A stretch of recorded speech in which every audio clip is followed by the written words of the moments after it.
In this episode, we discuss our experiences as Black men in America and the importance of perspective. Welcome to the Bottom Turtle Podcast.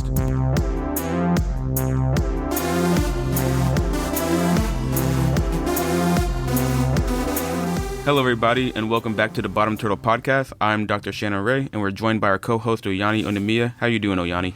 I'm doing okay, Shan. What's up, man? How's your week been? My week, it's life, you know. Yeah, you know. Yeah. But things are. Yeah, it's life. Life is life, you know. Life is life. Life is life, and that's kind of how I see it sometimes, because it's inevitable. It's unavoidable. Life is going to life you. Yeah, you just have to like we said, keep moving forward and not let it get to you. Nah. Yeah. The idea of keep moving forward. We were talking about the idea that life is like a video game. Of course, we like to use this analogy where the screen is always moving to the right. And so if you are someone who allows a situation to make you want to not move, you don't want to keep moving forward. Yeah. So what happens if you want to sit in one spot and you don't want to move forward, the screen's still moving to the right. Mm-hmm. And so once you get to the end of the screen, it's just going to drag you along. And if it's like Mario, where there's just holes on the floor of the map, where if you keep moving forward, then you'll fall through the hole. Because you're trying to fight against the nature of reality, which is that things are always moving forward. So you just got to keep moving forward. Just have to keep moving forward. And sometimes when, I have some failures or some things that didn't work out how I thought it should or how I expected it to, I just always remind myself, hey, just keep moving forward, try again. And usually it turns out fine. I've always been a huge supporter of the idea that, you just have to keep at it. Keep at it, learn from what you did the last time and just, get better. Kind of like the project I was talking to you about, the printing thing I've been working on recently. And sometimes it can get really frustrating because you're like, okay, you know what? I figured it out now. I dialed it just right. And then you print it and then it comes out, the color's off, the correction is off. Yeah. You just have to just try again. So yeah, you just got to keep tweaking it. Mm-hmm. Yeah. I was thinking about it in terms of, like I was saying before, like I like to think about things where you go out on a limb and you're trying something as like a UFC fighter, where they go out there and they're putting their entire life on the line for the world to see. Like everyone's observing them. They had said some stuff. They need to back it up. And then they go out there and say they lose their fight. And the whole world has to watch them lose, and they could have got humiliated or something. Yeah. And then the next time they go out there, say they lose their fight again, say they're on a 3-fight losing streak, and they have to go out there after fighting 3 times, knowing that their life is on the line. Go out there for the 4th time. For the 4th time, and have that mental strength to be able to be like, you know what, this is the game. You win some, you lose some, and to not get so attached to a particular identity. Because I think that's really where the pitfalls occur. It's when you get attached to an identity that doesn't turn out. Mm-hmm. Like I can't imagine someone like Usman losing his next 2 fights now. If you already attached to his identity that you're a champion or you're the champion, you have to, let that go and just fight your way through it. Yeah, the greatest champion. I think one of the hardest examples I've seen was Tony Ferguson. Now, I don't know if you know much about Tony Ferguson, El Kukui. You know about him? Yeah, I've seen him fight a few times, but not too deeply. So at one point in time, he was on like an 11-fight win streak, something crazy. He was. I mean, his name is El Kukui, which is the Mexican boogeyman, and he ended up losing to Justin Gaethje, and then has just been losing nonstop after that. And I can only imagine what it's like to go from the boogeyman, who everyone's afraid to fight. You're known for just going out there and not really caring, and then just going on this losing streak. And I'm wondering if that really, if he ever was attached to the idea of being the boogeyman, like how does he go out there and fight knowing that he's not that character anymore? Especially like you said, when a huge part of your identity is already tied to being this thing, and then life just lifed you out of it. And I think that that's one of the things about Buddhism that really helps is this focus on not attaching yourself to specific identities. Because, I mean, that's where the suffering comes from. The suffering comes from an attachment to an identity. So if you're out playing a game and you lose the game, and say you'd been winning the game before, then suddenly you can start thinking that loss might challenge your entire identification of self. Yeah. And if that loss causes you to challenge your entire identification of self, then it's like, how do you bounce back from that to be resurrected to play the game again? Like, do you have any extra lives? Like, whether or not you have extra lives depends on your ability to bounce back and be like, no, my character has not died due to this failure. Yeah. It's not over just yet. I could still do this. Yeah. Yeah. So and that's how you just got to move through things. But one of the things that I've been wanting to talk about for a while is the idea of like what it means to love your country. Like, what does it mean to love your country? Like, why would anyone love their country? And so one of the things I think that could be good to start off with this topic is there's this guy I follow on Instagram. Okay. His name is Tough Khan, Kan, and he's this guy who's trying to become a boxer out of Ghana.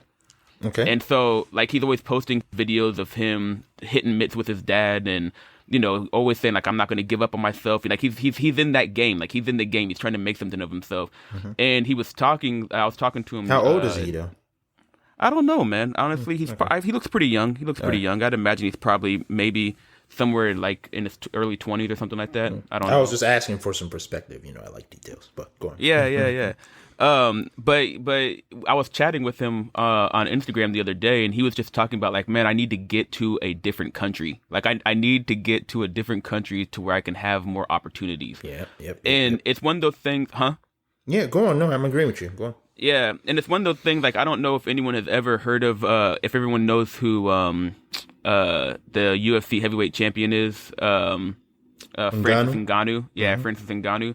And there's a video on YouTube by this guy named MixedMollyWhoppery. He does these MMA documentaries, and he did one on Francis, and he just goes through the story of what he had to do to get where he is. That story is so insane, man. Like, I really suggest that. I don't know if you've seen it yet, Oyani, but anyone, because this stuff. But I love Francis, though. His story will put shit in perspective. Because, like, he's from, Cameroon, I think? Yeah, Cameroon. And he was working in sand pits, shoveling sand pits. And he was telling people while he was there that I'm going to be a boxing champion of the world. And people are just like, you are just insane. Like, this is the most insane dream You're in a ever. sand pit in Cameroon. What are you doing? What are you dreaming about? Yeah. And he, and so, like, the stuff he had to do to go from Cameroon to France, to where he started fighting in MMA. It's a story that shows that how hungry he was for opportunity and how much he just appreciated getting to France and being homeless. Like, he was like, oh man, I'm here now. Now I have this chance for opportunity. And I think that's one of the things, that perspective of like other places where there are people who are just hungry for an opportunity, and they're just like, if I just had that one chance, then I could pull it off. And the amount of opportunities that we have in, say, like the United States, to just be like, if I want to become a boxer, I can just go to a boxing gym, and I don't have to cross deserts and be, captured and risk starving to death and all this stuff, and risk being deported and all that crap. You don't have to do any of that. You just go to a gym at any moment. And I think what's interesting about this is it's easy to, I hear a lot of people who don't agree with this point of view saying stuff like, you can't really compare, things from one country to another country. You can't really play comparison. People have their struggles. And for someone like me, for example, who moved to the U.S. when I was, a little bit older, I think I was like, 22, 23 at the time. Yep. I find it so hard to, see things any other way because, my life was very different. Mm-hmm. And so I know what it means to like fight your way through conditions that are not optimal for you to become who you want to be and fight your way into, a space where you can. I remember when I was in college, I had this friend, I think I was probably in my third year of college. I had this friend, we were really close, at the time. And I think probably I came back to college one semester and he was just gone, Like his phone number wasn't working or whatever. So I'm like, okay, maybe he just dropped out or whatever, and I just kept it moving. Probably like a month into the semester or something, he showed up. Yeah. So I was like, I think his name was Cyril, maybe? I'm trying to remember what his name was. Cyril, for real? Yeah, something like that. Not sure. But, and I was like, yo, where have you been? And he told me this harrowing story about how he tried to get to Spain from Nigeria, through the desert and taking a bus. And I was terrified. Yeah. So I can imagine that it's something very similar that someone like Francis Ngannou had to go through. I wish I remembered the details off the top of my head. It is so insane. That route is a well-known route that is just torturous. Yeah, you're in the desert. There's no water. Some of them have to drink their pee. You have to bribe customs officials. Yeah. So, and it's one of those things where Francis got caught like 2 or 3 times, and the way what they do to people who get caught, they throw them back into the middle of nowhere in the desert with the expectation that they're just gonna die. You know what I mean? Like, we're just gonna throw you back in this situation, and instead of like arresting you and putting you in prison, they just take you into the middle of nowhere and just like, good luck, fuckers. And then it's just, and then you have to try again. I think that Francis had to do like 2 or 3 times. And it's a harsh reality for people who live in countries that are not necessarily, some of the most optimal places to live. We talked about this a while ago, where we talked about what it means to live in America and what it means to live with this much opportunity compared to other places. And the truth about it is, like, we're both, African Americans, and it's interesting to kind of see how much opportunity we have. Yeah. As Black people compared to other people with similar skin tones around the world. Yeah. I like how you put it. You said in America it's easy mode. Oh yeah. And that's the truth, but sometimes it's hard to convince people about this if they do not have the perspective. Yeah. I'm sorry, go ahead. Yeah, if they don't have the perspective to kind of compare, what life could be like, because it's easy to spot the problems. It's easy to point out the things that are not working right. But yes. Have we taken a moment to kind of say, okay, what really is working right? Yeah, exactly. I remember I said it to my friend Mark. I think I was talking to him once, and you have to be able to imagine the set of all possible ways a society can configure itself. And then you have to think about, given the set of all possible ways, which one are we in, and which ones could be like way worse. Yeah. And it's one of those things, like we've been saying before, that the idea of the laws of a country, those laws have a spirit, because different laws affect, the outcome of like what you're allowed to do, what you're not allowed to do, how you get punished if you do anything. And so all of these things actually affect your personal experience and what it means to live in that place. And I remember so over the huge hiatus we had, I watched 3 shows on HBO, which I recommend anyone to watch if you want to watch deep, introspective shows about being a human. And I watched them in this order. It was The Wire, okay. The Sopranos, okay, and Oz. Okay. They're all shows on HBO. And I remember in one of the episodes of Oz, one of the characters, he's kind of like doing commentary on what it's like to be a prisoner in that place. And he made up this, and one of the things he was talking about was just the idea of your identity being dependent on which state you're in, because each state has different laws. And I think this was in relation to one of the characters in the show who was mentally handicapped, okay, and whether or not this character could be executed, and whether or not this person is able to stand trial to be executed depended on which state they were in. So, each state handled it differently. And so he was talking about like just how crazy of an idea it is that your spirit and who you are depends on geography. Depending on the laws. Yeah. And so it's just one of those things that, as we were saying, when you look at the set of all possible ways for societies to arrange itself, that gives you the perspective to be like, man, at least I'm not in a place where it's just, regular that if I express my opinion, if I criticize the government, then I go to prison. Like the idea of having free speech, like we can't take that for granted. Yeah. Yep. And I think, and like you said, taking things for granted it's almost become an American pastime. Yeah. Because it's easy to point fingers at all the things that are not working and say, this isn't working, this isn't right, or this could be better, and play all that comparison. But are you actually taking into account enough data to actually make a choice that is actually nuanced enough? Like, the expectation that, you would reside in a perfect utopia, it's just a pipe dream. Yeah. Because, all of the time, all we are doing is trying to like balance things out. Like you take one thing from here, you have to put one thing over here. Like we're trying to like find a good way to balance the things that we want with what the other person wants, with what's fair, what's not. Yeah. So of course, like it's not going to be perfect, but we could just take a step back and really ask ourselves, like, what does it really mean to love your country? Yeah. Does it mean that you love everything and anything? But kind of like how when people say now, like if they see someone who is so pro-American, they're usually racist or whatever. It's like, okay, that's a little bit of a stretch. So the question really is, when you say you love your country, does that necessarily mean you love everything about it, including the things that are not working? Or are you appreciative of the fact that, you know what, it's not so bad, Yeah. It's not perfect, but, it's working out. Here's how I put it into perspective. I treat your relationship with your country like any relationship between spirits.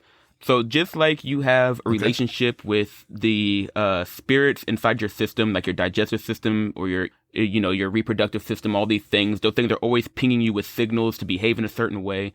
And you have to be able to go, okay, what is the extent to which I'm going to allow this relationship with the spirit?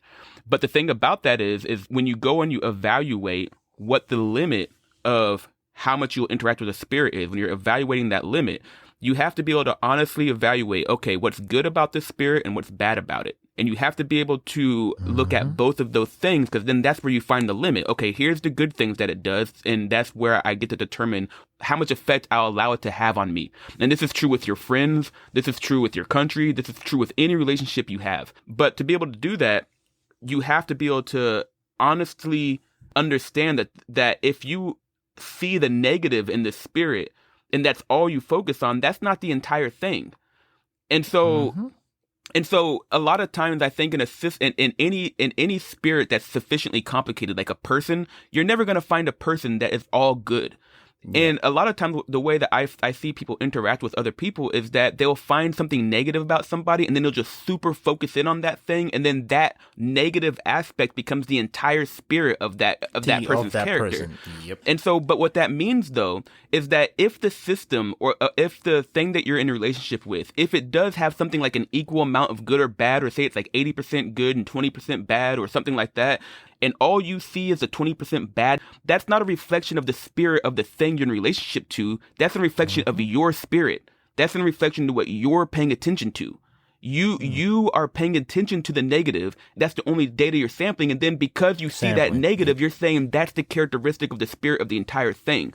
And I think that that's what it means to not have a perspective when you're evaluating the goodness or the badness of anything you're in a relationship with, including your country. Any kind of relationship. Yeah. And even when you go online now, it's just so much of that sentiment, even from people who don't reside or are not Americans. The idea that, America is this, America is that. And it's so hyper focused on all of the things that might not be working right. Some of it are not even accurate. Some of it is based off of false data, data that's been screwed with by whoever's reporting it and all of that. But the entire idea of what it is to be an American or live in America, or love America, has suddenly switched to where, if you love America, well, that means you must love, police brutality. It's like, what are you talking about? A lot of times when I talk to people, so this is something to where it's just a statement of fact. It's not I don't want it to be a statement of criticism. So I have a pretty wide breadth of friends. I have liberal friends and I have conservative friends.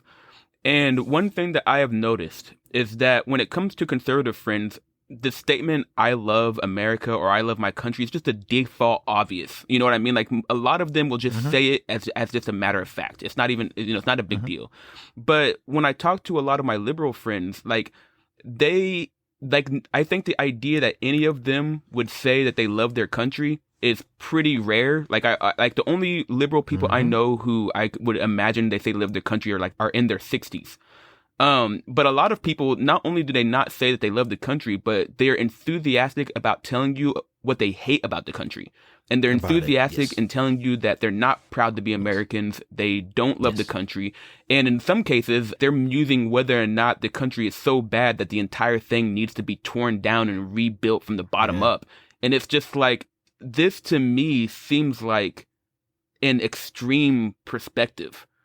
That really doesn't take the time to consider what is working well and what are all the ways that what are all the possible ways this country could orient itself, and like sitting down and really appreciating, I don't know, just the freedom to be able to just go to an MMA gym and just start doing jujitsu with a bunch of people. Like if you're sad at any time, you can just go to a gym, get up, walk over to a gym, walk inside, and just get instant friendship.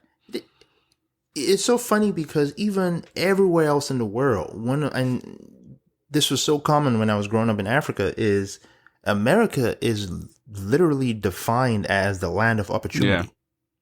That's what we call it. That's what we've always called it. And it's, after I moved here and lived here for 5, 6, 7 years, I started to realize what that statement really meant.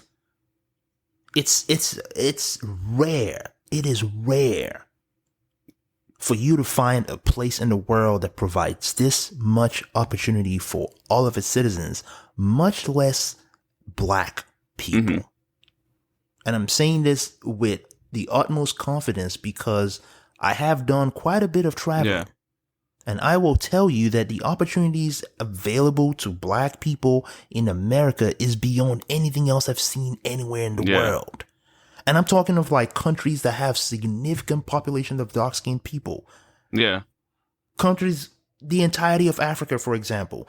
Places where we all look alike. There's a huge level of, everyone just looking the same and doing the same things. Green, black reps. It's all there. And still, we do not have even anything as close to this much opportunity. So for you to just focus only on all the things that are not working, enough so that you cannot even have the same energy for the things that are working right, I just think that is such a skewed way to look at the world. Well, I think one of the ways that I remember I had a conversation with you once that really put this idea of easy mode into perspective, and that was the idea of going and buying meat in Nigeria. Do you want to talk about do you want to explain to people what it's like if you want to go buy some meat in Nigeria? I don't know how many people have lived in a country, in a third world country, but one of the things that makes Nigeria a very unique place, and I'm not saying this as a dig because I feel like for the most part, it creates a very unique kind of human being that comes out of that. But more often than not, when you meet someone in Nigeria, for example, you can't really tell what game they're playing. Yeah. And that's where I'm going to start saying this from. So imagine if you walked into the Giant or Harris Teeter or any grocery store in your neighborhood and you're like, you know what, I want to make a burger today. Yeah. And you just walk in, you know exactly where the burgers are laid out. There's no gimmick or whatever. You just pick the burger. The price is on there. You look at the price. You put it in your shopping cart. You go, you check out, boom, boom, go home, make your burger. It's great. And the thing is you know one that it's the meat that it says that's labeled it's there. the meat that you want. Like you don't question anything. You know the game. You know the game. The game is I want to buy meat. This is the price. Here's your meat. Like you know the game that you're playing when you walk in the grocery store. Period. It's a whole different ball game in a place like Nigeria, for example. Because you walk in there and you see the person selling the meat, you do not know what game. Wait. First you have to mention that the idea that you're like, I want to go buy some meat. You don't just go to the grocery store. You go around. Saying, all right, I need to go find someone who's selling meat. So you go driving around first, looking for somebody. So you can either go to the marketplace and haggle with people selling all kinds of things, or you could just wait outside your house for a meat guy to walk past and maybe he comes past, maybe he don't. But already you're playing a very complex game because, I need meat. I have to go find meat. Yeah. This is almost hunting, gathering at this point. So you go there, you meet the person selling the meat. You don't even know what game he's playing. Is he trying to sell you horse meat as cow meat? Is he trying to sell you 4 days old meat as fresh meat? Is this, you don't even know. Is the price right? Is it the right price? All of that, you have to take all of that into consideration just to get some. I think you said something like, when it comes to the price, you have to look at, all right, is this price too low? Because if the price is too low, then it could be that they're trying to sell me bad meat. But then it's like, but sometimes what they'll do is they'll take bad meat and set the price high so you don't become suspicious about it being too... And you just have to... So now, imagine you have to play all of this just to go home and make a burger. All you wanted was to just go get some ground beef and make a burger. You have to play all of these games to this level of complexity. And you're trying not to get scammed the entire time. So you're the entire time you're trying to figure out, okay, how much can I... Like, how you can't trust anyone. You have to go out there and know, okay, I'm trying to get my best thing. They're trying to get their best thing. And I can get completely screwed over here. And you're just trying to find out how to avoid getting screwed the entire time. And for you to live in a reality where this game is your day-to-day life. And then for someone like me, for example, coming to the US and it's like, oh, I need some meat. Okay, I'll just go get some meat. Do you realize how much different this is? I can't imagine anyone saying, I will pick the other option. I was watching this TV show based on this movie. You've probably seen it. I think it's called The Best Man's Wedding. I never seen it. Wait, you're talking about just The Best Man with all the black people? Yeah, The Best Man. I think movie. That movie, the classic. Oh yeah, so they made a TV show. Yeah. So I was watching the TV show, and one of the characters on there, she decided that she was going to just pack up her bags and pick up her daughter and just move to Ghana to go live because, black people in America are not being treated fairly and America sucks for black people and moving back to the motherland and, the whole narrative. And she packed her bags and went down there. And this is a sentiment that I've heard quite a few people speak on a lot because for some reason, it's so hellish here that they would rather move to Africa or Ghana or wherever else they want to move. I think you sent me a text about this. Maybe you watched that show that day and you were like, yeah. And so you look back at it and you wonder, okay, for someone who has a lot of experience living in Ghana and Nigeria and over here, it's like, are you sure you know what you're talking about? Well, I think one thing that you put... So one of the things I've heard a lot, and, someone can verify if this is true or not, but I've heard it a lot, is that one of the immigrant groups that do best in the U.S. are Nigerians.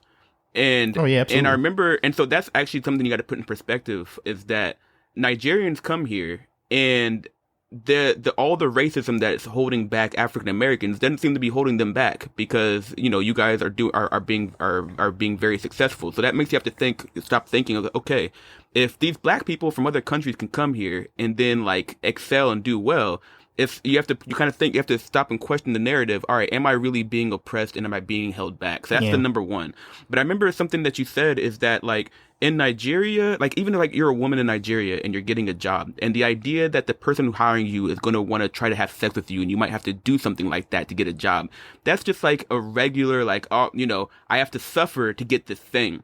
And I remember you were saying that, like, in Nigeria, the amount of work that you have to do to get any gain is so high that you're just used to this big wall of suffering that you have to go through just to get something like a job or just, And so you said that when you guys come here, and it's like, oh, all I have to do is apply for the job. I don't have to do anything extra than that. Like, I don't have to go through this wall of suffering. It's this level, this extra level of suffering that's not weighing on top of you, that when you come here, it's just like opportunity everywhere. And then you guys just succeed like mad. Yep.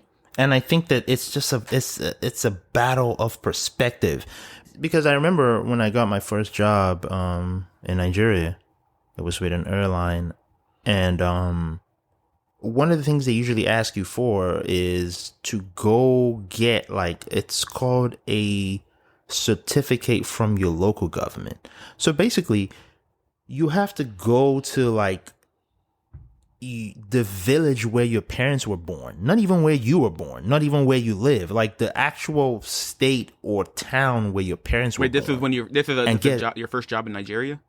Yeah, first job. Yeah, this is a regular I've never heard this requirement. story. You work for an airline? Yeah, my first job was with an Shit. airline I in didn't know Nigeria. that. All right, I want to hear this Oh story. yeah, Keep my going, very first keep going. job. So you had to go to not the city you lived in, not the city where you were born, but actually the city where your father was born. Yeah. And get a document from them saying that this is where you're from. Yeah.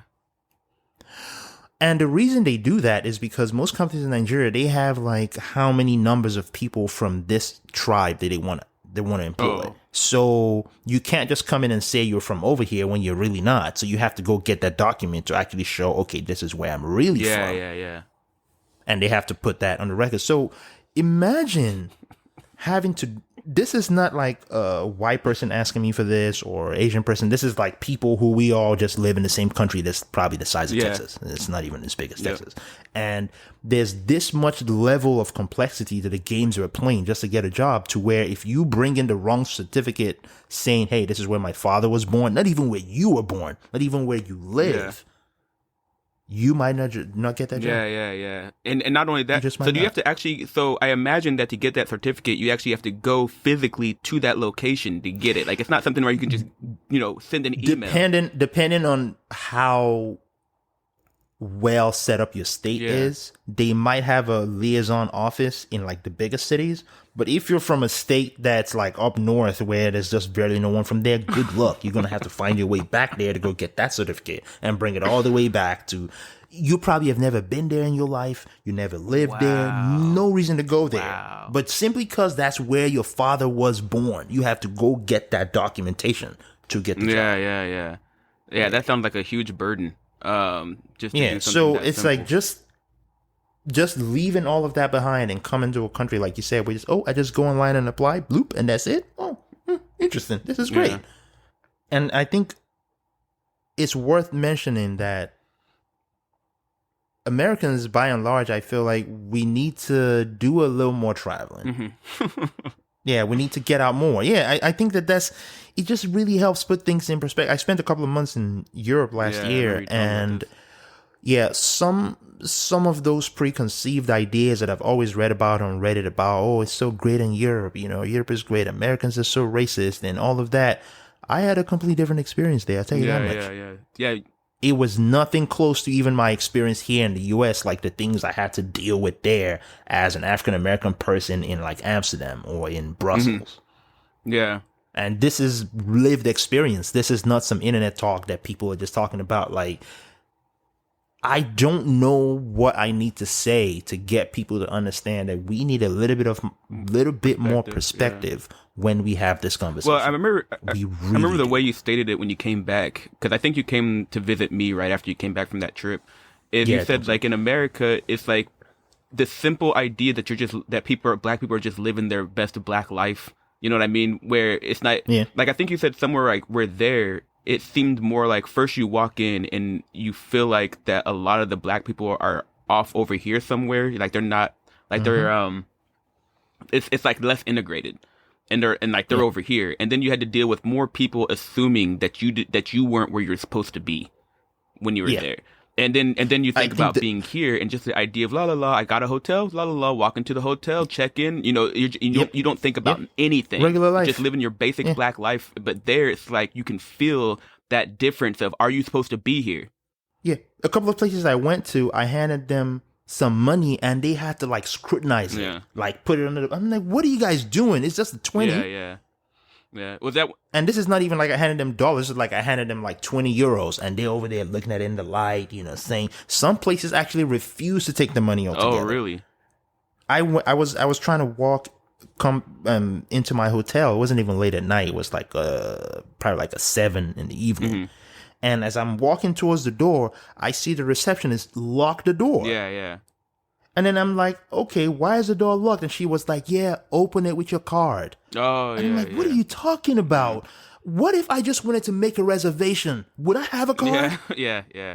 Like, imagine if I just came to make a reservation at your hotel right now. Yeah. I wonder how many of these things, though, like, how many of these things, like, are you certain that these things wouldn't have happened to a white person in those places, or is there something about these interactions? Absolutely not, because all the times that I walked past that door, the door was wide open. The door was wide open. Yeah. But my brother and I were like the only black people that I saw in that hotel in the week that we spent there. So we stuck out like a sore thumb to where you're walking into your hotel and someone is asking you to open the main door with your key card. Yeah. I feel you. And like, okay, so what if I'm trying to just set up a reservation? I just need a room for the night. I won't have a key card, obviously, so I can't just get in here. Yeah. Is that really what you're saying? Yeah. And it's just the feeling of just not much is expected of you as an African American there. So most people I talk to, it almost always felt like I was a bother. Like I couldn't possibly have anything reasonable to you be talking to me about. Yeah. You know? And all the 12 plus years that I've lived in the US now, I don't know, man. You just never really have to deal with that. No, I never have. But that's another never have. That's another thing that I feel like I've had a lot of interactions with people online, especially during the whole George Floyd thing, where racial tensions were at their worst, and it was a whole thing. And I remember I came across this I came across a lot of stuff where it seemed like, here's a good example. So around that time, Naomi Yasaka, I think her name is, that half black, half Japanese tennis player. The tennis player? Yeah. So during that period, there was I think it was an international tennis tournament. I don't think it was the biggest one, but I think it was an international tennis tournament. And she said that she wasn't going to play in the tournament because she didn't feel right that people would be paying attention to her while black people are facing a genocide at the hands of cops in the United States. And I'm thinking about a statement like that you take something like a genocide. So what's the first... Like, do you even know what genocide means? Like, what's the first thing that comes into someone's head when they think genocide? They think the Holocaust. They think Hotel Rwanda. Hotel Rwanda? Yeah. They're, like, you're killing everybody. You know, like, genocide is not a joke. And so, it's not a joke. So to say that black people in America are facing a genocide at the hands of cops is a trivialization of genocide, and it shows a complete lack of perspective. Like that is an insane statement to make, because if you actually look at the statistics of how many people are killed by cops in a year in the United States, if you had to guess a number, like I don't know if you already know the number, but if you're listening to the show, guess a number in your head before I state what it is that the number of people total in the entire country that are killed by cops. Like, do you have a number, Oyani? I'm just gonna throw 5,000. It's about 1,000 people. So it's about 1,000 people in a country of over 300 million people. And that's all the people that are getting killed by cops. These are the criminals. These are the people who are shooting back at the cops. White people, black people, everybody. About 1,000 people. Yeah. And that's the thing, is like, as a black person in this country, do you know how often I spend concerned that I'm going to get killed or harassed by the cops? Do you know how much energy I spend thinking about that? Pretty much none, ever. None. And I think that a lot of times when I start giving my perspective on what it's like to be a black person in America, a lot of times I feel like it's dismissed as, oh, well, your experience isn't the entire experience. But also what I'm trying to say is that the experience of like negative racial experiences and things like that, that's also not the entire story. And I feel like communicating my story is important so that it balances out the narrative of what's actually going on, because you know, my one of my nephews was driving and he got pulled over by the cop while all this stuff was going on. And his mom told me that he was like super freaked out that they were going to do something to him. And it's like, dude, you're just getting a ticket for speeding. Like you don't want to put into people's heads that the cops are just going to kill you outright for being black if it's not true. Like, you don't want to have this extra weight, carrying around this extra weight of anxiety and stress about being harassed and beaten by the cops. If the cops will just leave you alone if you're not committing any crimes for the most part. Like, I just spend almost no energy being concerned about being terribly mistreated by cops. Like, it's just not a concern of mine. And I've lived in 3 states. I've lived in Kansas, Florida, and New York, so.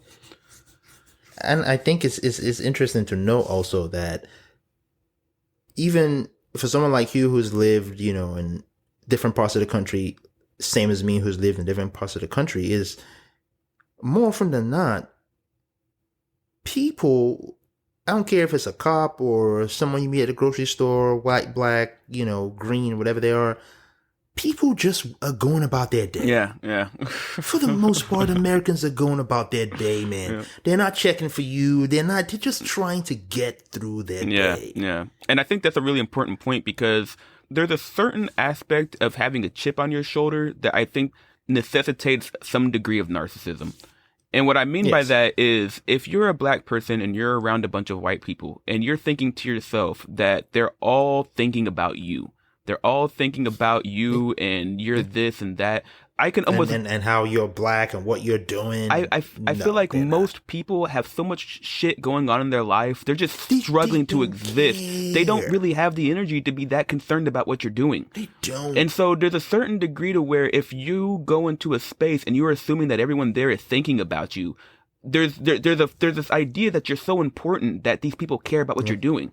But if you just go into the space thinking, all right, I don't care what these people are doing, I'm not spending all my energy super concerned about them, they're probably not spending all their energy super concerned about me. And I think about all the stuff I'm dealing with, like managing, a wife and kid and a job and career and all that stuff. Like bills you gotta pay. Like, who has the time for this? Yeah.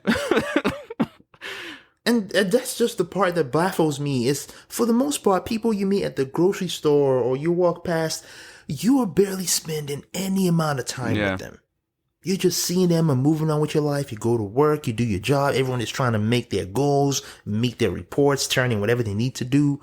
For the most part, we're just trying to get by in America. Trying to get by, yeah. And for you to just live in this weird reality where it's like, oh, is he looking at me funny? He's probably looking at me funny because I'm black.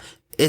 Why do you want to do this to yourself? Well, it's funny. So it's interesting. So, as a black person in the United States, at least for myself, I'm speaking from my own experience, there's an evolution with your identity, your black identity, and your relationship with the country. And I know for myself that when I was younger, I more resonated with the idea that, part of being black is this identity with the oppression of the past and kind of being different or an outsider. And and like you said, why would you do this to yourself? I remember one time when I was an undergrad. So when I was an undergrad, I spent a lot of time with my cousins, Ray Ray and Justin, and their cousin, Darnell. And Darnell's the same age as me, so I was a physics major, he was a chemistry major, and my other cousins, they're a few years younger than us. And so oftentimes it would be like 4 or 5 black dudes walking around. That was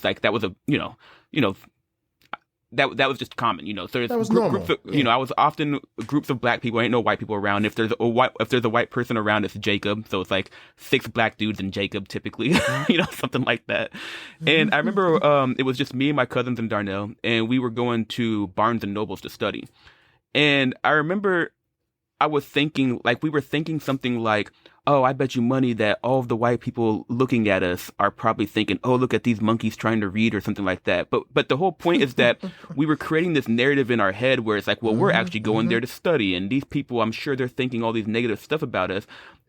But to be honest, I can guarantee that these people didn't give an effing care about what we were doing. They did and so as I've gotten older, what's shifted is just the matter of perspective. Is there the difference about whether or not I'm walking into this space with the idea that people are judging me because I'm black versus walking in that space with the idea that people don't give an F what I'm doing because everyone has their own stuff. And the difference between those two perspectives, like the physical situation doesn't change. The same situation happens. You walk into Barnes and Nobles, you study and you leave and you don't interact with anyone much or anything. Like it's the same circumstance, but the difference is my perspective on what I'm thinking when I go in there.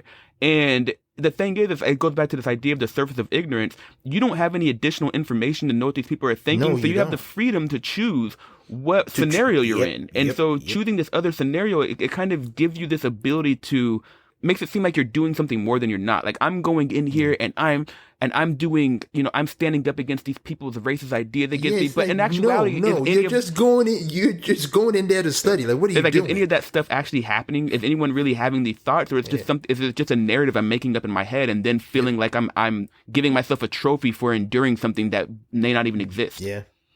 Yeah, that's perfect. Giving yourself a trophy for enduring something that's not even there. That may exist or may not exist. Now here's the thing. Like in my experience, it's not the case that I've never experienced racism in this country. I mean, let's get that straight. And it's one of those things where, as a kid growing up, it's those sticks and stones mentality. You know, like my mom would tell us, like, if people are talking bad about your hair or something like that, you know, or whatever, because you're black, you just don't worry about what they're thinking. You just do your own thing. You know, my mom and dad emphasized that, you know, just don't be concerned about what they're thinking and do your own thing. And what that does is a statement of taking other people's opinions and then lowering them. So in the times that I've actually had like legitimate, obvious racist interactions, it's like, in my perspective, it's like, well, this is just a nobody. Like, why do I care? Like, are they physically harming me? And are they preventing me from achieving my goals? Are they limiting me? Are they limiting me somehow? Yeah, are they limiting me somehow? Or is this pretty much equivalent to just someone being mean to me? Because I'll tell you this right now, as a nerdy child growing up as a nerd, you get picked on a lot. People are mean to you a lot. People are gonna be mean. You're gonna interact with mean people. That's just life. And you can't take someone's meanness and then elevate it to this status to where it's destroying your joy and happiness. Like, you can't allow that. And so here's some examples of racist experiences that I've had. So to kind of put in perspective, the type of stuff that would have to be endured but can be minimalized. When I was in high school, I worked at a grocery store.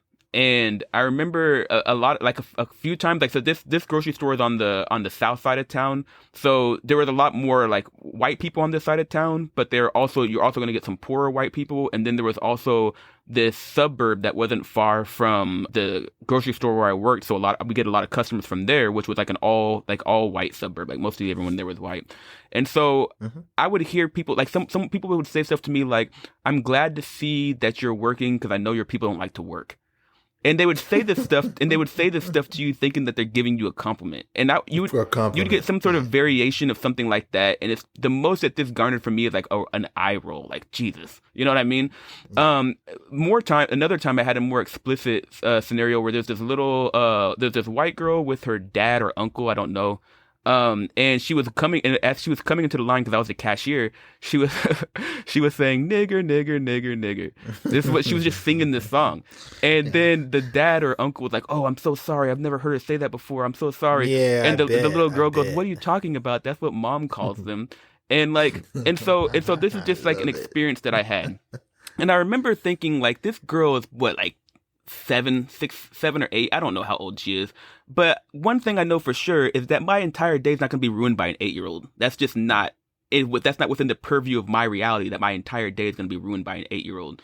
And so I remember, like, the guy was like apologizing profusely, and I was just like, "Yeah, just take your stuff and go." You know what I mean? Like, it's not, you know, it is what it is. Who cares? I've dealt with worse.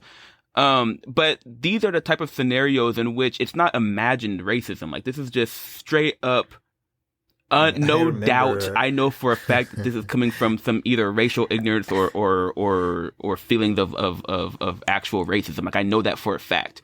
I remember a story you told me a while ago about some, I guess I want to say maybe they were crackheads that you met in someone's house. They were in the bathroom. Oh, yeah. Yeah.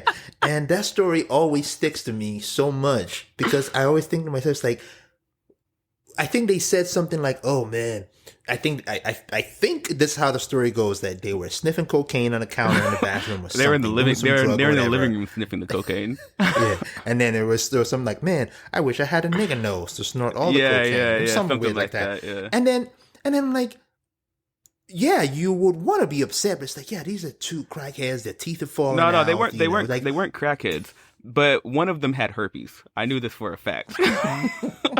and these were two people who did a lot of drugs, and you wouldn't say they were like the exemplary status of society. Like, they're not high status people.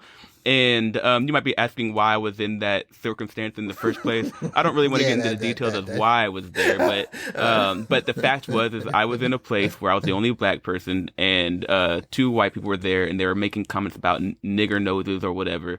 And the person who made the comment about the nigger nose, I knew for a fact she had herpes. And so, and so it's like, I'm not like, it's just a matter of, I just don't think that lowly of myself. Like that to where this person who is doing hard drugs with herpes opinion really matters that much to me. You know what I mean? And I think it's easy for people to hear this and say stuff like, well, everybody is different. Some people, these things affect them differently. But here's how I see it. Yeah. Though. So in all of my time here in the US, I've only ever faced like really overt racism one time. Yeah. I remember I was walking on the street. No, actually I was driving. Yeah. I just got a new car too, so I was feeling nice. Yeah.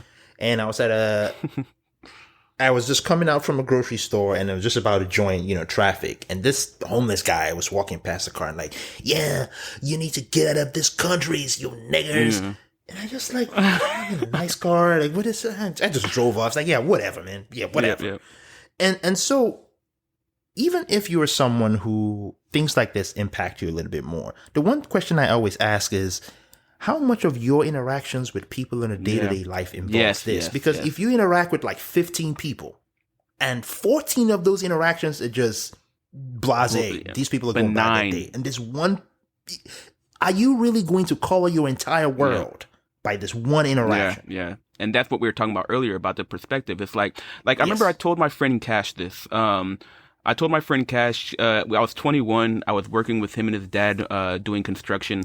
And so we were working in this little town called Iola, Kansas, this tiny town. Like, it's just, if you can imagine, like, take anyone's imagination of what Kansas looks like, and then, as this desolate place that's tiny and there's nothing there, and that's the correct depiction of this town. It's just this tiny town. And so we were staying in a hotel, and I remember I told Cash, like, I've had, when I actually take the time to look at all the interactions I've ever had with white people, and if the only interactions I had were these negative ones, then I would probably be racist and hate white people. Like, I remember telling this, Cash is white, and he's one of my closest, dearest friends. So, but I was like, but when I actually think about all the interactions I ever have, this has to be less than like 0.1%. Like, it has to be less than like 1%. Like, it cannot be that much. And so because of all of the positive and benign interactions I have with white people, it's just really hard to be racist and hate people because of that. Yes. And that's the point of putting things into perspective, because I remember this is a particular thing of like one way that I endured or like dealt with these experiences, especially when I was working at that grocery store, is when someone would say something like, "I'm glad to see your people working because you don't like to work," I would think to myself, like, I'm going to become a physicist one day. Like, because I decided I was going to be a physicist when I was 15. So I decided that was going to be my career before I had my first job, because I had this job when I got this job when I was 16. And so it's like, I knew I had that opportunity, and I knew that was my path, and I had my eye set on that path. And so this person saying this, I just remember being like you're just some crusty white person at this grocery store. I am going to be a physicist. Like, your opinion, like, you can't stop me from doing that. And I had that opportunity, and it was understanding that opportunity and like knowing how little power this person had to prevent me from doing that just made me just dismiss the whole thing. Like, it's just one of those things where it's like, this is an interesting thing, but it didn't ruin my day. I just find it so hard when I talk to people who are struggling on a day-to-day. And I really feel like that's who we're trying to speak to in this conversation, in this episode, is people who are struggling to kind of people who are struggling to live a reality that's not filled with like fear or these feelings in you constantly and going through the world. Yeah, like, because it's a burden. Like, it can't feel good. Yeah. It cannot feel good to live this way, because if you really take a step back, most of that stuff is not really happening in your day-to-day life. Your day-to-day life, people are minding their business. I asked a friend of mine this question. I said, do you actually know anyone personally who is a black person who is a victim of the system? Yeah. Do you know anyone or all the people who you know who, by your standards, whatever those standards are not living a good life or not doing well for themselves or whatever it is, you know that a significant portion of these people are victims of their own choices. Yeah, of their own choices. Yeah. Yeah. They made poor choices to put them in these positions. Yeah. And whether, I don't care if you're black, white, green, whatever you are, this is literally how the world shakes out. Yeah. You make poor choices, you end up in poor spaces. Yep. For the most part, of course, we're going to have people like George Floyd or, people like Philando Castile. Philando Castile is a better circumstance. George Floyd George Floyd's a different story in my opinion, but Philando Castile was one of those ones that really bothered me when I heard that story. Exactly. Yeah. So we could definitely agree that these stories exist. These experiences are real. They are true. But for the most part, though, we are victims of our choices. Yeah. Good, bad, worse. We're just trying to get by. And that's all most people are trying to do. So it's a huge burden for you to just put on yourself to go through life in this whirlwind of, are they looking at me because I'm black? Are they trying to do this to me? It's why would you want to go through life like that if you don't have to? Yeah, always.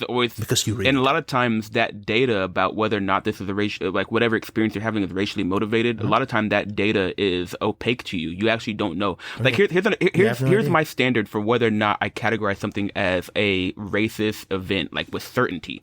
So, and I want to give that standard by giving a scenario that I think most people would think was racist, but me being me, I'm like, I can't say it's racist. But so let me tell you the story.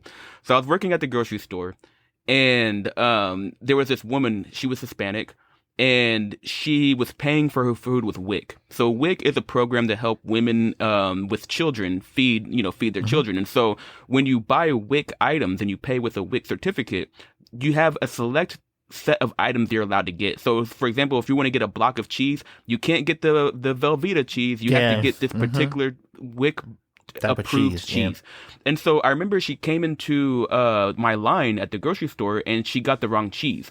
And I was trying to explain to her that I can't take this cheese, but she seemed to have a hard time understanding what I was saying. So I was like, you know what? I'll just go to the aisle. I'll get the cheese for you. No problem. So literally I promptly just stopped what I was doing, walked over, got the cheese, knew where it was, started walking back. And her husband, which was this white dude, I don't know if it was her husband, I'm assuming it was her husband, was this grimy looking white dude. He looked like this guy is a cloud of a negative. Like think of Pigpen from negative energy. Yeah, just this dude, he had that vibe. And so he comes up to me while I'm bringing the cheese back to the place to ring it up, and he's like, "What are you doing, taking so long? Why are you taking so long?" He's like, "I should pop a cap in your ass or something like that." This is what this guy said to me. Now the thing is this shit did ruin my day because I was threatened, and I was like, "What the hell?" Like I literally, what did I do? Literally am just doing my job. What is going on here? But the thing is he didn't use an explicit racial slur. And his wife is Mexican. But she didn't seem like she was really in the happiest mood, so he might be an abusive husband. I don't know.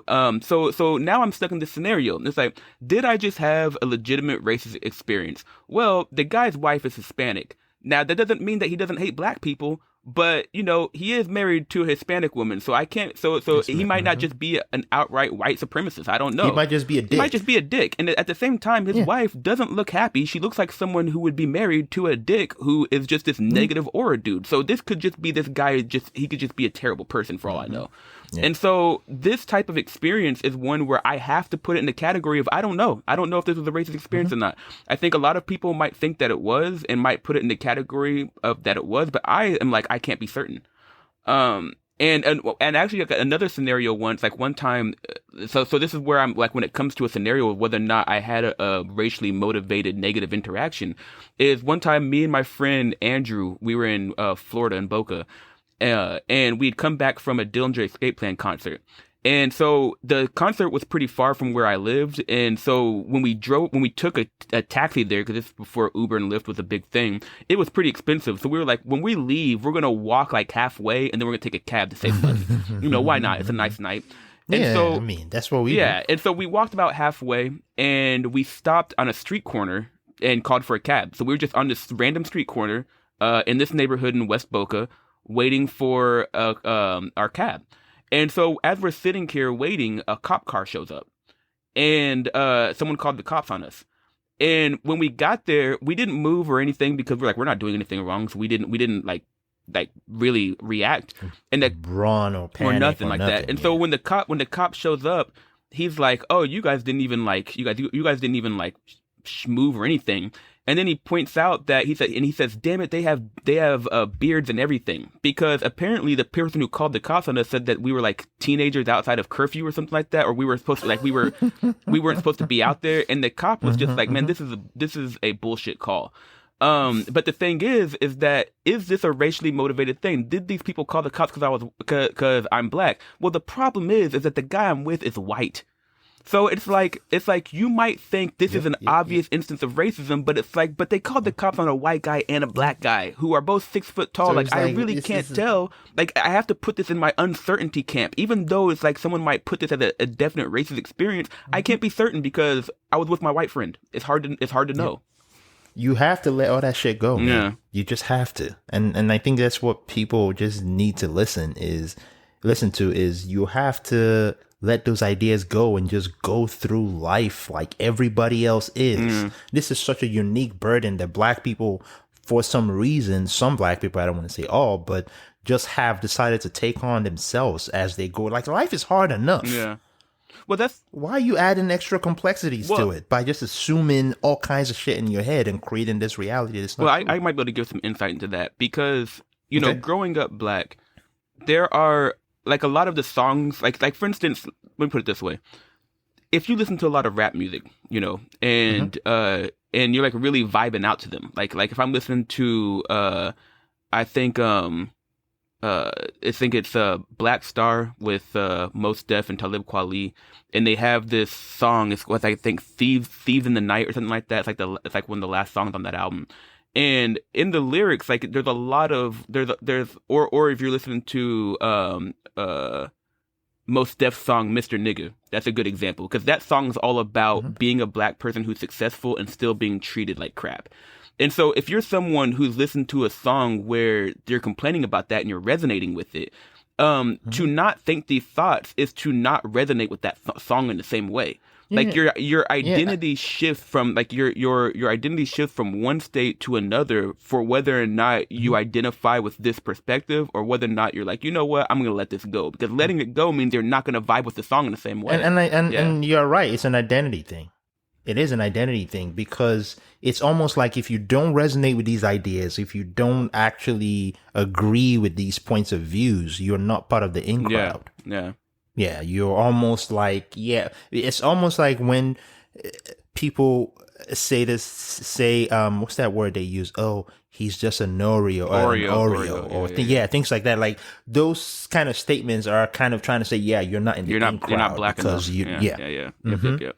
And I just think this is an unnecessary burden that people are walking around with, and we probably need to start to really, really like observe what our lives are for real. Now, not to say there's probably people in the world who just are going through life and it's just racism every second of the day, you know, right on the head. Maybe this is your reality for real, and that sucks. But my challenge will be for everyone who's listening to this, just take a moment to just observe your day-to-day life for real. None of that stuff online, just what you do on a day-to-day, who you interact with on a day-to-day, places you go, the businesses you transact, and the people you talk to. And actually ask yourself how much of it was so negative to where you want to walk around with this burden. Or it's so negative that you want to leave the U.S. and move to Ghana. Yeah, and move to Ghana or something. Yeah. You know, move to a country where you can't even get, you know, constant power supply when you need it. What are you talking about? It cannot be better. So speaking of that idea of what were you saying? The idea of walking around, idea of really paying attention to your life and what it's like. So one of the things that is interesting, like growing up again, and one of the reasons why, and at the end of this development of questioning my identity and my relationship with the country, why I've come on the end of it, like I love my country. Like I love my country. And that's partly because I love my life. So I take the time to sit and really be grateful and be thankful for the things in my life that I love. And I remember for the life that you've been able to create. For the life I was able to create. And I remember as a child, I did not even realize I was African American until I was like 7 or 8. So this is crazy because going to school in Kansas, when you go to school, it's not just all white people and you're the only black person there. You know, it's mostly white people, but there's also a decent number of black people, Asian people, Mexican people. Like, everyone's there. Like, every race you can imagine is going to school at this place. You know what I mean? And I remember that I didn't even know that there was a distinction of African American until one day I was in music class. And the teacher was having us sing songs from like Negro spiritual songs or classic songs from classic African American songs. And I remember, like, in the actual textbook that had the songs in it, it said like African American songs, and it had a picture of black people there. And then that was my first understanding that black people were called African Americans. Wow. And so after class, I went to my teacher and was like, "Mr. Gray, did you know that I'm an African American?" And he was like, "Yes, Shannon, I knew that." But the point is that as a 7 or 8 year old who's just innocently going through life, race was such a non-issue. It was so unimportant that I was able to go through my life not even realizing that we had these categories and distinctions until I saw it, like, explicitly stated, and then came to the realization of, oh, I'm an African American. And I remember when I realized that, I would say stuff like, oh, when I grow up, I'm going to go to Africa and all these things. And it was just like this exciting realization that you're different.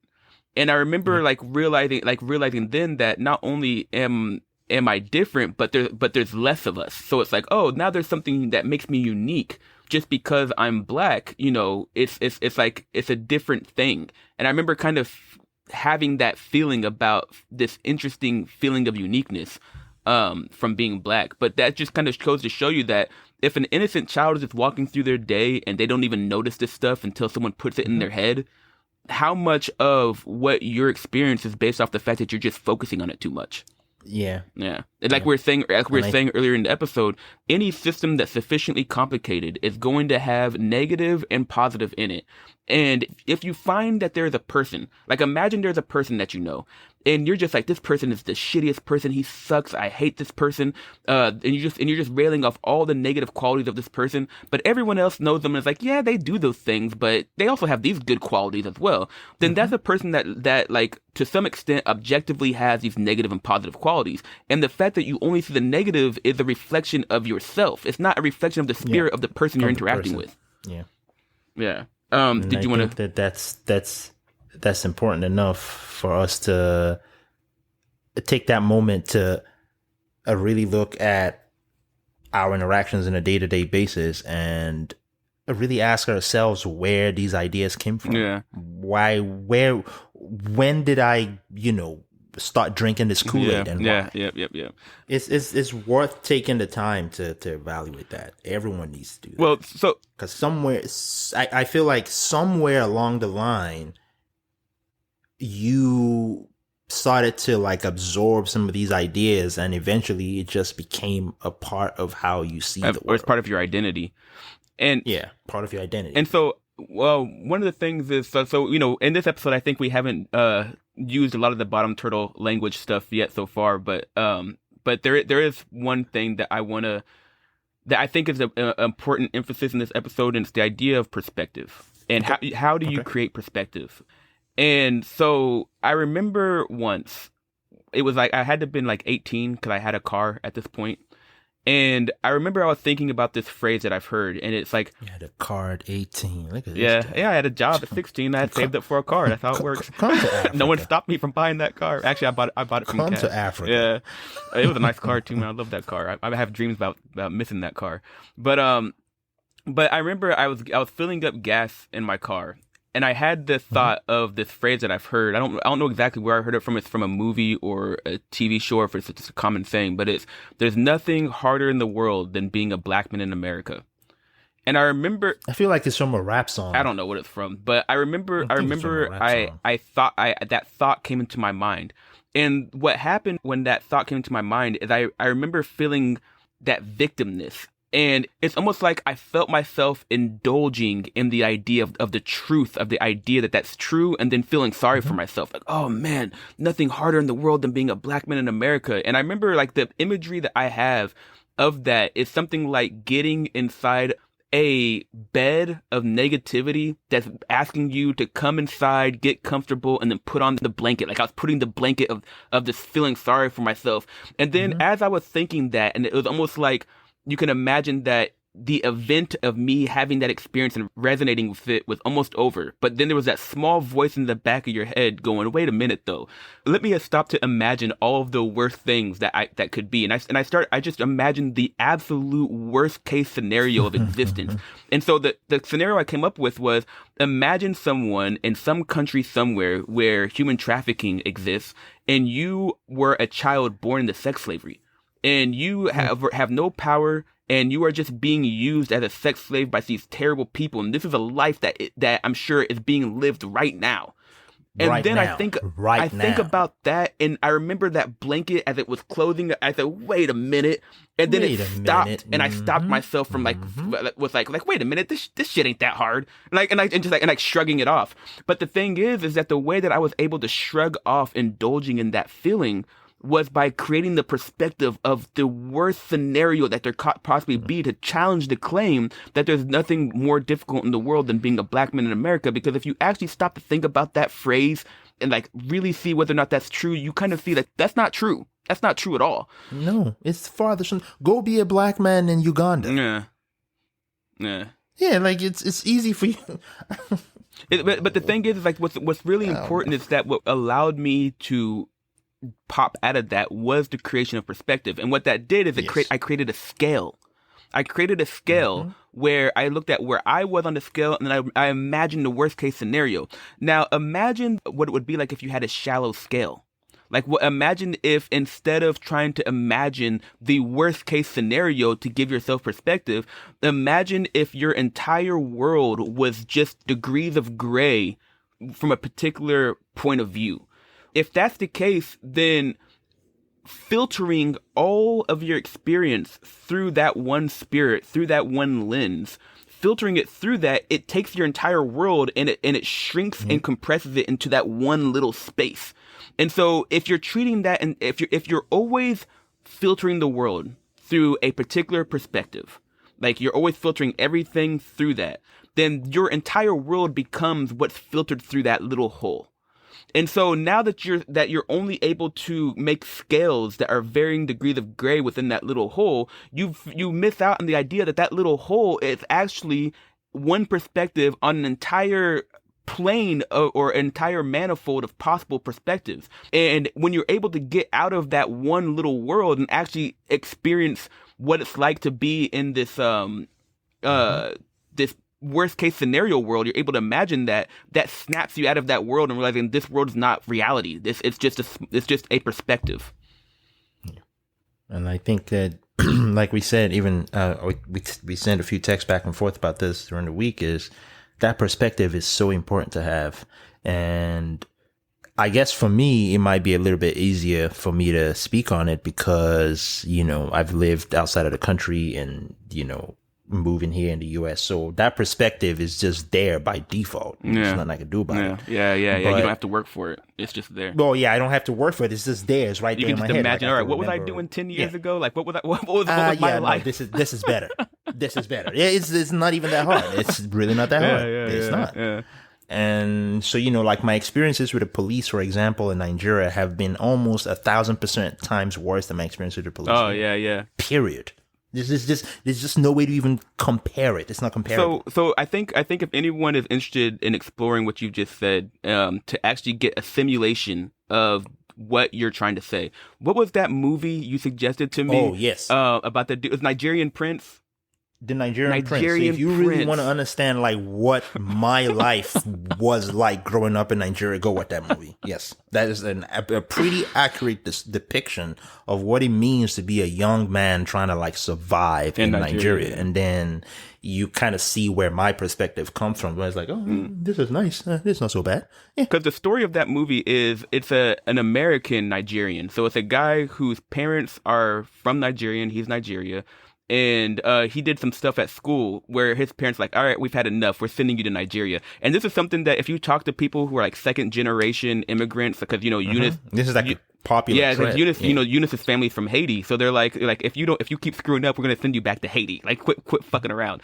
And so he he fucked around and found out, got sent to Nigeria, and like right when he got at the airport, he was already getting scammed. It's easy for me to speak on perspective because it's just ingrained in how I view the world, but I'm hoping that most people can start to really hone in on what their own personal lives look like, not the stuff you see online, not the stuff the media is trying to get you to believe, or these think pieces or things like that. Just mostly observing your life, appreciating the things that are in it that are working, appreciate the work that it took for you to get here, and just love yourself. Yeah. Because at the end of the day, what good is it walking around the world and with this burden on you in a world that's already this hard anyway? Like, why are you doing this to yourself? So one of the things that trying to bring this perspective idea home is, if you listen to this podcast enough, we have this general framework of the idea of your perception and how it works. And that framework is something like, you had start off with nomentation without representation. Mm-hmm. Different mental states coincide with different physical states. And so depending on what physical state you're in, that affects when you have an experience and you interact with the universe, and the universe goes from one state to the other based off your experience, then how you perceive that experience depends on what mental states, what realities you've created in your head. And so your language for how you communicate with the world, that determines your experiences. It determines how you feel during an interaction. And what it does is it creates a world. Like it creates this world. And that world is the Z, when X then Y because of Z. That world is the Z, which takes in an input and spits out a translation, like it spits out an output. And then, of course, when we talk about in this bottom turtle perspective, your language has a dimension to it. So you can imagine all the symbols that exist inside of your language. Like how many symbols? Are there 10 symbols? Are there 100 symbols? Are there 1,000, 1,000,000, 2 billion? Where that is related to the idea of the number of bits. So how many configurations can the system can be placed in? If I have 1 bit, it's either 0 or 1. If I have 2 bits, it's 0 0, 0 1, 1 0, 1 1. And so the more bits you have, the more configurations you're in, and the more bits you have, the more bits you need to resolve your language, the higher dimension it is. And so the reason why am I saying all this? I'm saying this because imagine that you have a world in which you're always focusing on this perspective. So every single interaction gets filtered through the experience of racism. And so that's your world. Like, so in our Bottom Turtle podcast perspective, we know that if you start off with all the possible things you could think, I'm only thinking of Americans. So, and then you're only thinking of all Americans. And then I go from Americans to African Americans. Then you've gone from a larger space to a smaller space. And so going from a higher dimensional space to a lower dimensional space, with that comparison between the higher and lower, you can look at the size of the space you're in. And so if every single time you're always filtering it through racism, like that's always the perspective or the filter that you're using, then that perspective is smaller than if you're thinking of all the other possible ways of interpreting this. Maybe this person was just having a bad day, like I was saying earlier. Maybe this guy's just an asshole. There are so many other ways. From a different culture where this word means a different thing. Yeah, there's so many different ways to interpret this thing. But if you're only using this one lens, then that means you're in a smaller dimensional space. And so if that smaller dimensional space is your entire world, like everything gets filtered through that, then you don't have the capacity to have perspective, because you're only able to compare and contrast things based off of the size of that world. But if you understand that this world isn't everything and that there are all these other different perspectives, then you start to realize, oh, that world is just a point. Because like in pointing and continuing, you start realizing, oh, that world is actually a small point in the landscape of all possible things I could think. And it's that ability to put in the size of your world in context with all other possible perspectives that can allow you to think something like, oh, yeah, man, the hardest thing to be in the world is not a black man in America. That's just not true. It's just not true at all. That's absolutely not true. No. Not even close. Yeah. And there's a saying that goes, everything is a nail to a hammer. Yeah. Yeah, and if you're walking around with the perspective of a hammer, everything just looks like a nail to you. Yep. And at some point, you have to realize, okay, I'm actually not living in nail world.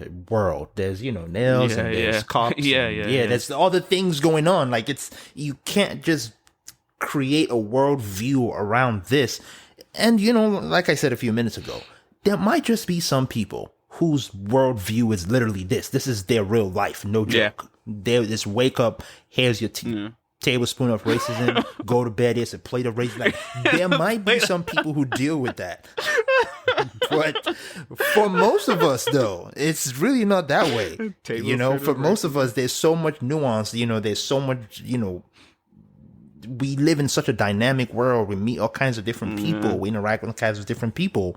Take that into consideration once you start to build this reality you want to live in. I think that's what you have to do. Speaking of which, this is something I forgot I wanted to mention. So speaking of one of my liberal friends who hates America, like there's just it's just all they do is focus on negative, man. And I have a lot of friends, so I'm not putting anyone on blast. There's no way anyone will be able to identify who I'm talking about.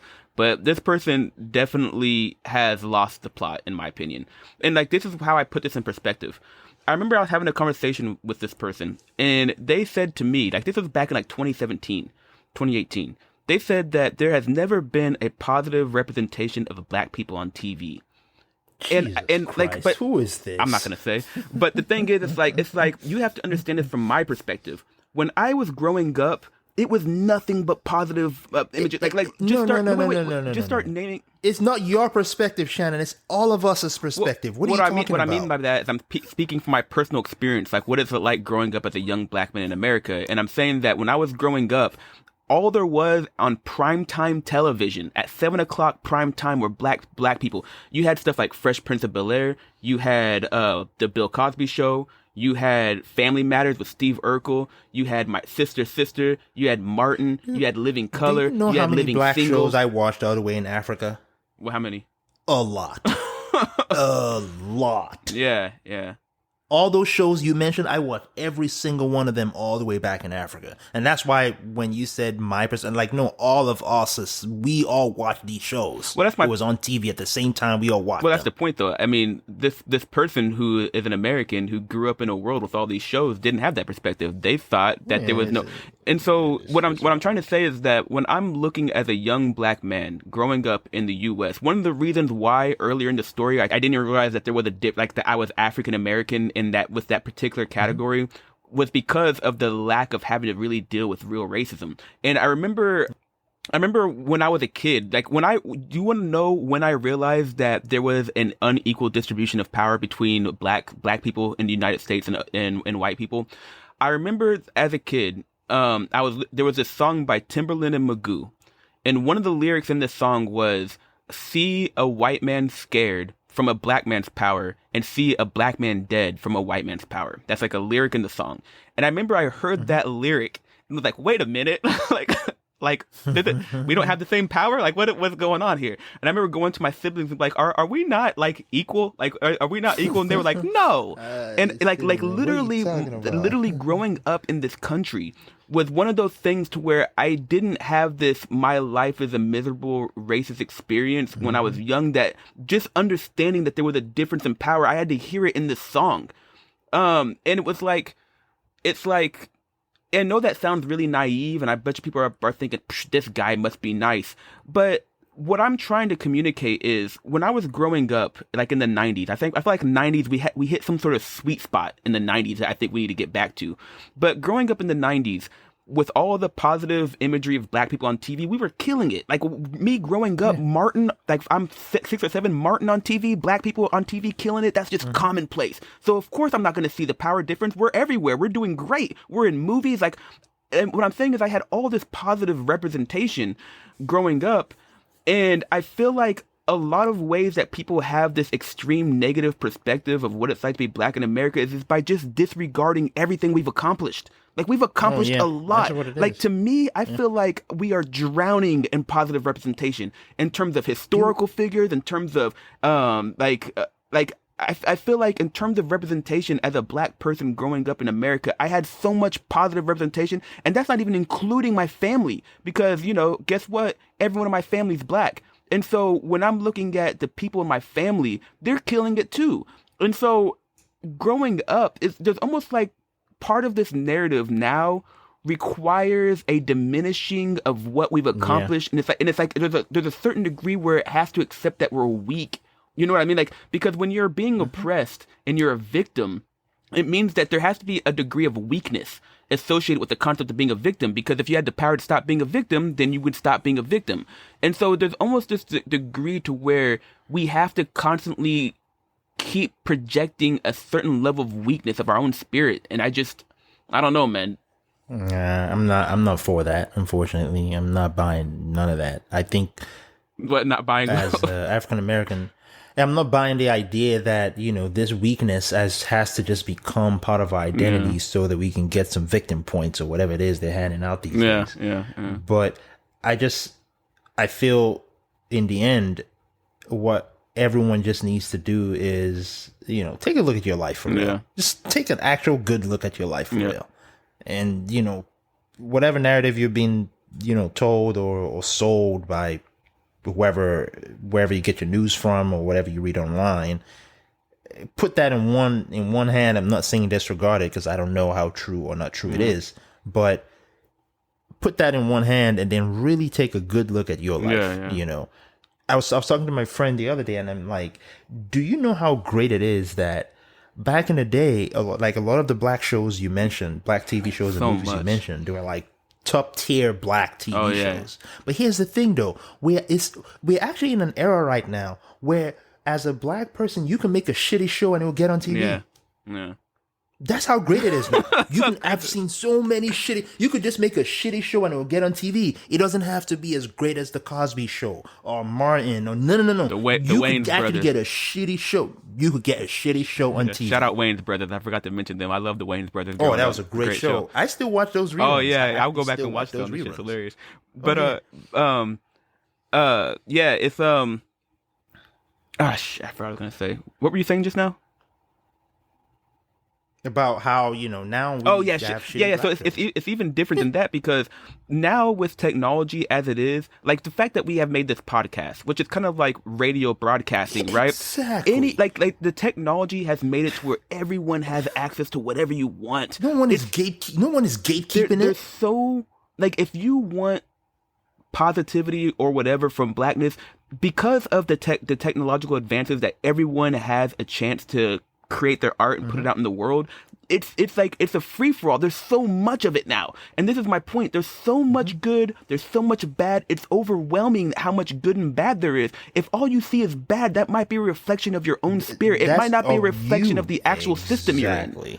It might not be a reflection of the system you're in. And I really think that is the takeaway here, is like it might just be a reflection of you and the reality that you have curated. It probably has nothing to do with the actual system itself. Yeah. There was one more thing that I wanted to let me see, because we didn't even get into some of the other things, but that's fine, I think, because I feel like this episode, like, it intended to start off with loving one's country, but I think it ended up being more about what it's like being African American. Oh, here's the example. Yeah, here's where it was. And a little bit of perspective. A little bit of perspective and what it means to be an African American, because when I was growing up as a kid and I started seeing more of the racial imagery of the past, like, this stuff was always like, that's the past and this is the present. And I remember always thinking, thank God it's not the past. And this thinking God's not the past, like, to put it in perspective again, I was watching the movie about Malcolm X with Denzel Washington by Spike Lee. Excellent movie. I love that movie. And one of the things they're showing Malcolm X growing up is at his school, he was like, when I grow up, I want to be a scientist, or I want to be whatever, you know? And his teacher was like, you're just a black person. You're going to be a dishwasher. You know, you're squashing your dreams like that. Like, you're delusional. That you're Francis Ngannou trying to go to become the world champion while shoveling in a sand pit. Like, you're insane because you're black. You're not going to be able to do this. And so now you have to look at me as someone like going, okay, I need to do some comparing and contrasting to know what situation I'm in now. And when I was a kid, I was like, I'm going to be a physicist. No one stopped me. And so that's the whole point. Like, the whole point to that scene in the Malcolm X movie, the whole point to that scene is to look, this is oppression. This is how black people are being treated. This is bad. This is wrong. That's the point. And so now it's like, it's my turn to be that kid in that movie to say, I have a dream to be a scientist. And no one told me that's ridiculous. Everyone in my school system encouraged me. I was mentored. I was loved. And that's another thing. When you talk about how racist and evil the country is, and you're talking about how racist the school system is and all that stuff, you have to understand that you're implicating all of the people who nurtured you growing up. All of your school teachers, everyone who taught you things, all those people are part of the system. And when you say negative things like that about them, you are diminishing what they've done. And to me, that would just be bearing false witness. It would be a lie to not say that the system, as growing up as a young black man, didn't love me. And I think it would be a lie, at least for me, to say that the system hates black people so much that we have to declare that Black Lives Matter. Because it would be something like saying that it would be like diminishing all of the help that I've gotten from people in my life growing up.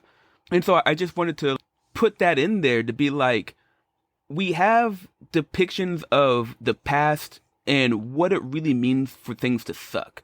And this is like another thing. You can look at that movie Life with Martin and Eddie Murphy. With Eddie Murphy. I actually saw that like 3-4 days And do you remember the scene at the end where they get out of jail and it's like the 70s at this point. So they went into jail when they were like in the 20s or something like that. I don't know when they went into jail, but they came out at the 70s as old men, and they saw like white people and black people just walking together. And I remember Martin mouthed the words, "What the fuck?" Like, what the hell? Because it was such a jarring amount of change since they were in prison. And I feel like that has to be, you have to stop and appreciate that. You have to stop and appreciate that. Yes. And one of the things where I put my limit on when I think that I need to stop listening to this victim narrative that everything is so bad is I remember I was listening to a podcast. It was a Glenn Lowry podcast. He's a economics professor at Brown.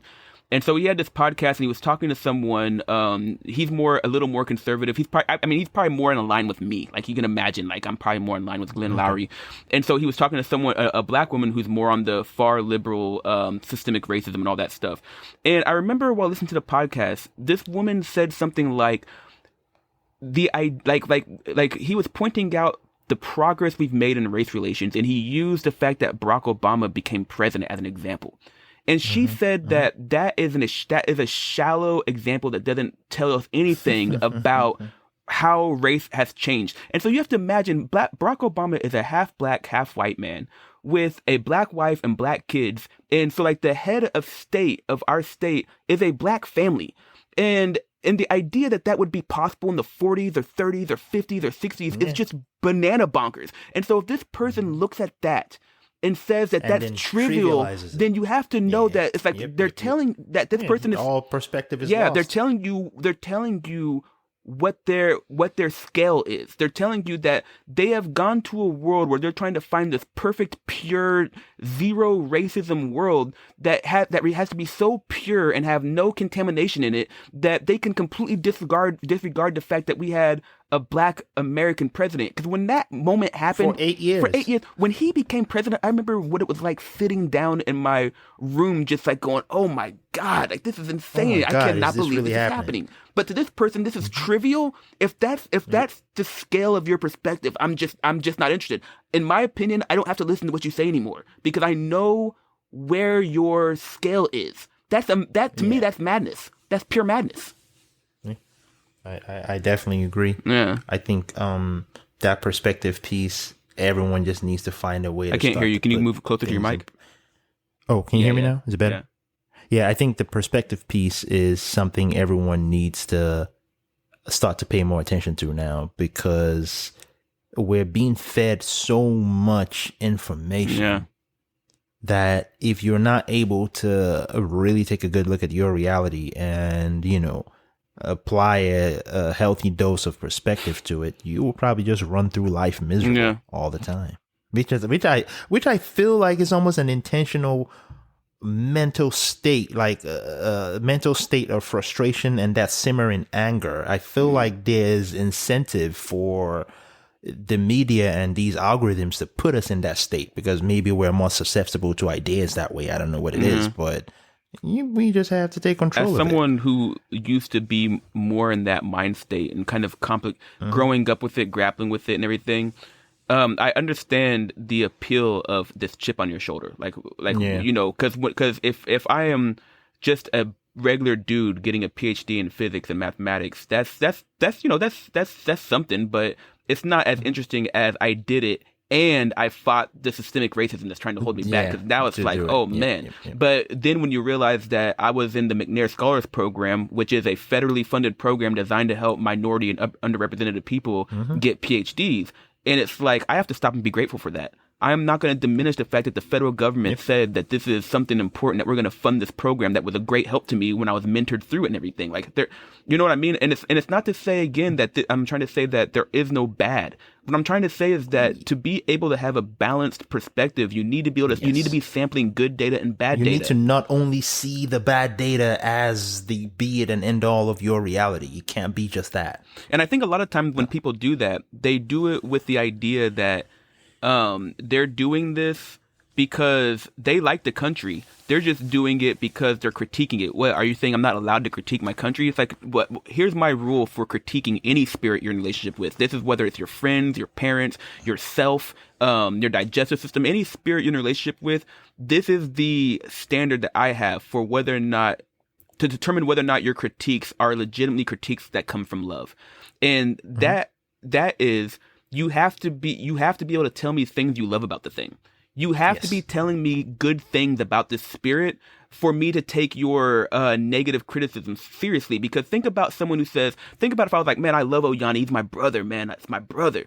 But whenever anyone talked to me, all I said was negative shit about you. But I kept saying, I love Oyani. I love him. But they only heard negativity. Like, that's not love. That's not how that works at all. You can't tear down someone's reputation and spirit constantly and then say you're doing it out of love. And claim to love him. That's just not how it works. Oh, no. That's not how it works.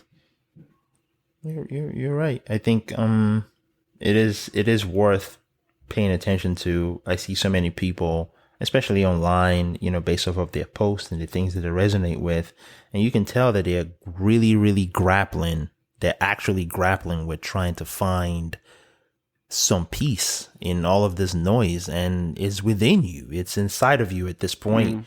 To decide, you know, is this even real? Is this really my reality? You know, when I get pulled over by the cop for speeding, is it really this? Is it just, oh, you're speeding, here's your ticket and fuck off? Like, for the most part, that's what it is. And I think a lot of times, if you really stop to think about how much data is there, like we've been talking about before, you stop to think about how much data is there here for me to be certain that this is a racist experience. And like in this episode, I've tried to give my standard for that, where I gave perspectives where it's like, okay, this is clearly racism. Like, I know for a fact that this is racism. Like, and these are the standards. But then I've given murky situations to be like, you know what? Like, I can easily see how someone could be certain this is racism. But to be honest, that data is just not there. And it's one of those things where I don't want to live with a worldview or a perspective that isn't real, as we've been always trying to say. Like, I remember one of the images that I imagined in my head is, imagine that there is a cartoon. Maybe you can draw this up, but imagine it's a cartoon and it's like a picture of a bedroom. And imagine in the foreground, there's a bed with a black person laying in the bed, and then the background, there's a window, and you can see outside the window. So imagine juxtaposing two images. One image where it's the black person in the bed, in the window, and outside it's rainbows and sunshine. But there's like a thought bubble of how the black person is feeling. And say that the black person's sitting in their bed looking scared, and the thought bubble is there's evil, racist, white supremacy, all this stuff. But in the window in the background, it's just sunny outside. There's birds and squirrels frolicking. And then in the other image, it's the exact same image with the bed, the black person in the window, and the thought bubble of negativity and racism. But out in the window, there's legitimate KKK members. It's like the image in the person's head and the image in the window are pretty much the same.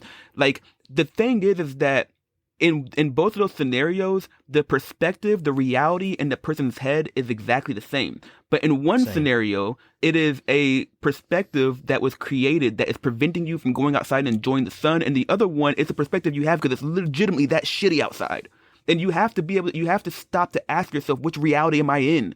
Which reality am I in? You have to stop to ask yourself that, because I spent a lot of time wrestling with that. Like, I did not get here yesterday. Like, I grappled with this for years before I finally was like, you know what? Nah, I don't have time for this. I don't have time. This is not my reality. Yeah. It just isn't. And that's why I don't buy into it. If I have an idea, something I want to do, some dream I'm trying to chase, I just go for it. Because a lot of those things will hold you back. It would affect how you see the world, how you interact with people. It would actually affect what opportunities come your way. It really would. And I think this is probably the last thing, but have you seen that movie Project Power? It's a Jamie Foxx movie. Oh yeah, with Jamie Foxx and whatever the hell. There's a scene in that movie where it's about, the main character is a young black girl, and she's in school. And she's not doing her work, I think, and the teacher is chastising her for it. I can't remember the exact scenario, but I think that's what happens.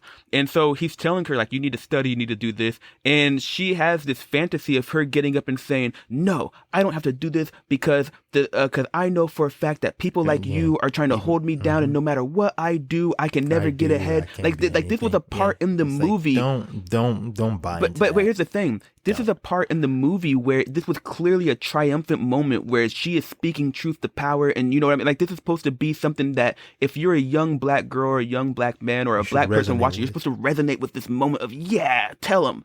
But the thing is that if you are the person who created this movie and you're trying to have people resonate with this idea, that better be true.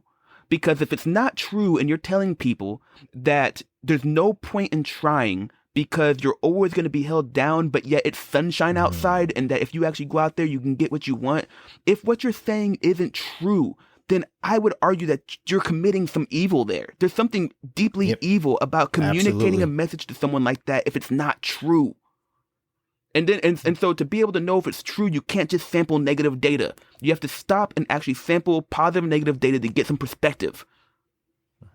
And it's the same thing like when I try to buy something on Amazon and I say, oh, you know what, let me check out the reviews. That's how I look at it. It's like, okay, where are the negative reviews? Where are the positive reviews? And then try to find, okay, is this really a good product?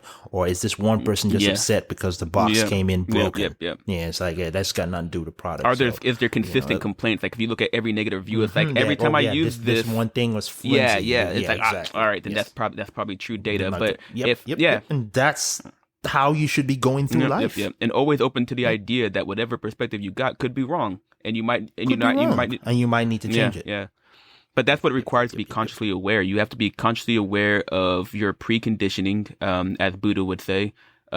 Be prepared for your conditioning, because everything is lakshana. Everything are characteristics, and those characteristics come from your projection of your relationship to these things, and what you project on it depends on your past conditioning. And so you might just be projecting an image onto this thing based off of past conditioning that might not have anything to do with what that thing actually is. This thing. Yep. This is true for every relationship that you are in with a person or a thing or an idea or whatever it is. This is absolutely. Man, I'm surprised. I think we actually hit most of the stuff on the list here. Yeah. I was going back at the list looking at, all right, what else do we need to put on here? Yeah, I think I got everything on there, man. Everything I want to talk about. I could do the plugs. Yeah, do the plugs. Do the plugs. But yeah, as always, guys, thanks for joining us as we discuss these topics in the Bottom Total Podcast. If you are enjoying this podcast, recommend it, subscribe, share it with your friends. We need you to help us grow this podcast. We are on Reddit and Instagram and Twitter as the Bottom Total Podcast. Please remember to always share your questions, and if you have any thoughts, but as always, catch us on Spotify, Apple Podcast, and wherever else you listen to the podcast. And stay turtling. Stay turtling, y'all. Friends. Peace. See y'all later.